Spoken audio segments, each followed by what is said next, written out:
ముందుగా దైవజనులైన ప్రసాద్ గారికి వందనాలు. అలాగే అత్తయ్యకి వందనాలు. కూడా వచ్చిన మీ సంఘటనలందరికీ కూడా నా హృదయపూర్వక వందనాలు అండి. నాది 7వ మాట అండి. 7వ మాటకి అర్థం సంతృప్తి. అది 7వ మాట. అప్పుడు యేసు తండ్రిని నా చేతికి అప్పగించుకున్నాను నేను. లూకాసు సువార్త 23వ అధ్యాయం 46వ వచనం అండి. అది ఒక క్రీస్తు యొక్క చర్య అండి. అది ఒక ప్రేమతో చేసిన చర్య. తన కుమారుడు తండ్రి తన కుమారులందు విశ్వాసం ఉంచినటువంటి సందర్భంలో ఈ మాటలు మాట్లాడారండి.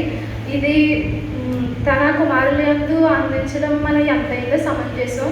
అది ఎంతైనా హర్షణీయం.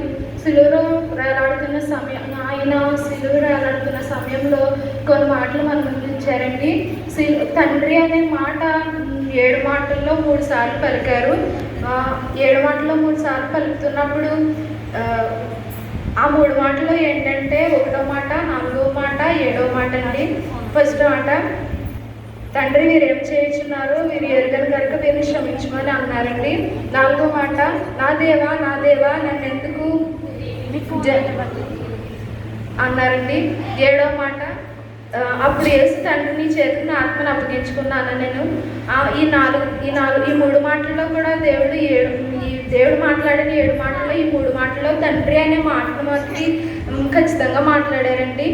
ఆ మాట ప్రతి ఒక్క సందర్భంలోని ఆయన తండ్రి అని మాట్లాడినట్టు విధానం చాలా మనం అనుకున్నటువంటి విషయం అండి. ఇది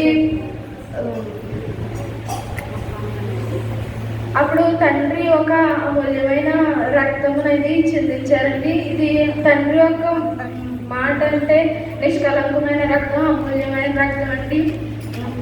ఇది గొర్రెపిల్ల ఎటువంటి శ్రేష్టమైన రక్తం అనేది చెందిన అటువంటిదండి. ఇది యేసు రక్తం. ఇది మన పాప క్షమాపణ నిమిత్తమై దేవుడిని సిలువలో మరణించారండి.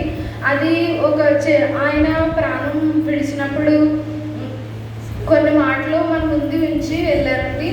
ఆ మాటలో మేము ఇప్పుడు వరకు మాట్లాడామో ఈ 3 మాటలను కూడా తండ్రి ఎంతో తండ్రి యొక్క సంబంధాన్ని రుజువు చేశారండి.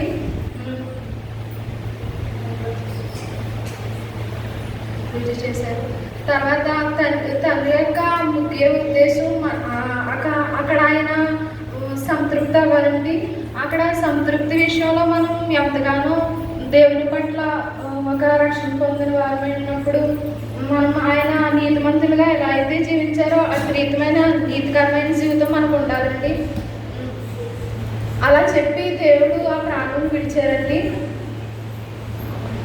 తర్వాత ఆయన ప్రాణం విడిచినప్పుడు ఈ పరిశుద్ధ గ్రంథంలో గ్రీక్లో సోమ అంటే దేహం అని అర్థం అండి. మన శరీరం ఎప్పుడు కూడా దేవునికి అర్పించుకుంటూనే ఉండాలండి.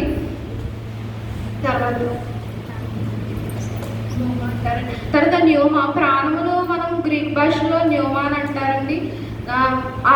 ఆత్మ గ్రీక్లో అయితే చూకే అని అర్థం అండి.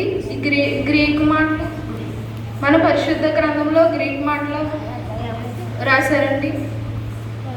ఇవన్నీ కూడా మనం జ్ఞాపకం ఉంచుకొని ముందుకి కొనసాగాలి. తర్వాత దేవుడు ఆ ప్రాణం విడిచిన తర్వాత మనకి ఎన్నో వరములు లోపల ఉంచారండి. తనకు తానుగానే ఆ ప్రాణము ఎన్ని కొరడా దెబ్బలు కొట్టినా ఎన్ని చేసినా కూడా ఆయన ఆపకుండా ఆయన క్షమించగలిగే వ్యక్తి కనుక అలా క్షమించారండి. ఇలా మనమైతే ఒక మాట అంటే మనం పడదు కదండి. అలాంటిది ఆయన ప్రాణం విడవడానికి కూడా సిద్ధపడి ఎంతగానో సిలువలో బలియాగమయ్యారండి మన కోసం. ఇంకా ఆయన విడిచినప్పుడు మనకి ఆయన ఎలా అయితే నీతిగా అలా జీవించారో, నీతిమంతులుగా ఆయన ఎలా అయితే జీవించారో అద్భుతమైన నీతికరమైన